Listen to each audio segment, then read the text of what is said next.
Hello. So hopefully you can hear me right now. I believe Nessie is turned on and the volume is loud enough. Welcome to the live beer review. Hold on a second. Yeah, there we go. Welcome to the live beer review, the Advent Calendar 2020 edition. So this is day 2. You may have missed day 1 because it didn't happen. Not as prepared as I'd like to be, but that's fine. So the first day was, you know what? I actually have the can right over here. If you would like, you can see my review on Untapped. Now, there's no video review per se of it. But this beer is from Fist City. You can't see it that well. But if you go into Untapped and follow... What is my Untapped? I don't actually know. I think it's Athos 252 because that's what I do for everything. But let's find out. Untapped starts with a U. U is very far late in the alphabet. It's closer to YouTube than it is to Adventure Communist. So, let's see. Yeah, it's Athos 252. So follow me, Athos 252 on Untapped, which is the beer review app, which should be... something you follow if you like beers. It's fun. I don't do as much as my buddy Scott. I believe he is going to find out for you because you should follow him more than you should follow me. Scott Tackaberry. Tackaberry. Scott Tackaberry. So he did a review of this beer, qualified from the Taxman Brewing Company. It's a Belgian quadruple. I think this might be my first Belgian quadruple. I'm not going to be 100% on that, but it's entirely possible. Scott really liked it. I'm not going to read his review, though. I did see the number, but we'll see. So, this was the first one was Fist City, a Chicago Pale Ale. It was a fitting start because it was a decent beer. It's not knocking anything out of the park, but it was a decent beer. And it was very much, I called it a hop vehicle, because you had a lot of really good hoppy flavors coming through it, and that was about all you got. Nothing per se wrong with that, but it's just one of those things where it's... I like more depth to my beers, I'll say. That's why I tend to like darker beers. I think I'm peaking, so I'm just gonna... Pardon me. Turn my volume down here. I got a little water for palate cleansing. I'm just gonna turn my volume down a little bit. But yeah, no, okay. So you might have to turn your volume up at this point. This is gonna be my regular talking voice, and then I'll probably peak like this, and that's good because that's not getting into the red at this point, which is when you're spiking and it's bad sounding, and that's beside the point. Anyways, before this guy gets cold, so this is our qualified from Taxman Brewing Company, a Belgian-style quadruple ale. So we're 9.5% alcohol by volume. Now, it being a Belgian, it's probably going to be a bit lighter, so I'm not expecting a ton of mouthfeel out of it, which is usually what you get at higher. 9.5 is actually surprising, so I don't know. Belgian style is going to be a lighter beer, generally, in general. So we'll see what ends up coming out of this. So I'm just gonna crack it. I'm no beer expert. You always want to have a little bit of rinse in the glass there.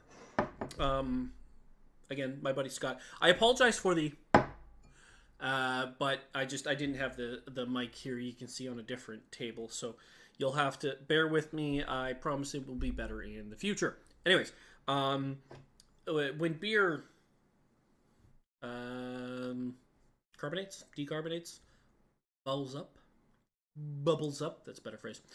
A lot of it has to do with what's on the inside of the glass. So actually coating it with water or running water through it beforehand. That's why you'll see them do it at the pubs. Is going to avoid some of that. But anyways, let's get started. Ignore that this is a Guinness glass. It's just the right style of glass for this beer, and we're going to go right into it. And let's pour this. Okay, so definitely darker than I expected. So maybe I don't know what Belgian style means, but all right. So yeah, qualified Belgian inspired American crafted. IBU of 28. IBUs is it's a good measurement, but you got to keep in mind with IBUs that the darker the beer, the less not the less the IBUs matter, but the higher the number of the IBUs you need for the actual bitterness. So IBU, International Bitterness Unit. When you have a higher IBU, you're probably going to get more of that hoppy flavor that you either love or hate, depending on where you are in beers. So when you get to the darker beers, because you are getting a more malty, so sweet kind of flavor, that balances out the IBUs. So when you get to a darker beer like this, just gonna throw this out in front here so you can see it. Not the best view. Again, this is only day 2. I apologize for the clunk sound. You'll have to forgive. Anyways, when you get to the higher IBUs with the darker beers, you get less of that hoppy flavor. So if you have a beer and it's like 30, 40 IBUs and it's a very clear, very golden beer, and you're like, that's way too much hops for me. Don't let that scare you away from a higher IBU beer, higher hoppy, more bitter beer that is darker, a darker style beer that could have a higher IBU, because that might balance it out.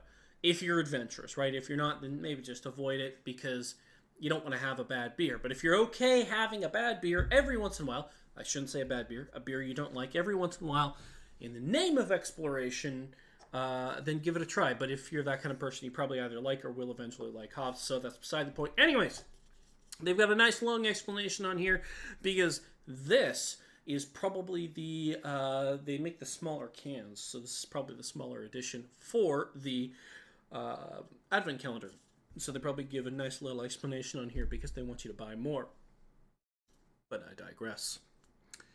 For those qualified, our Abbey-style quadruple.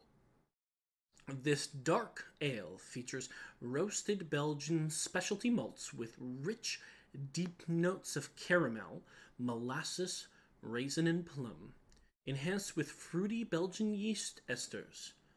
A sweet, complex ale. It's the perfect dessert beer to sip and savor. That kind of excited me for this, so congratulations, Taxman Brewing.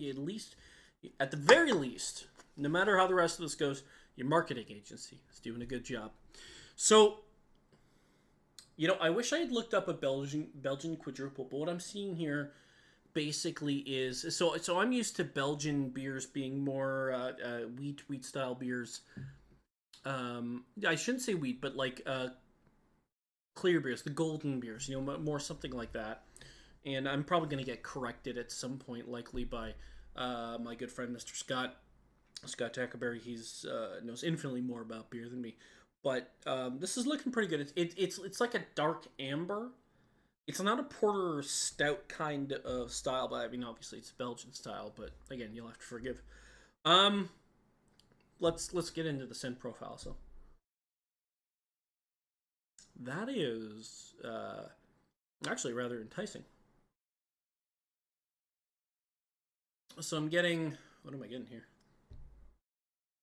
Well, it's definitely bidding me to drink. Very sweet, very very malty. If you've ever smelt straight malts,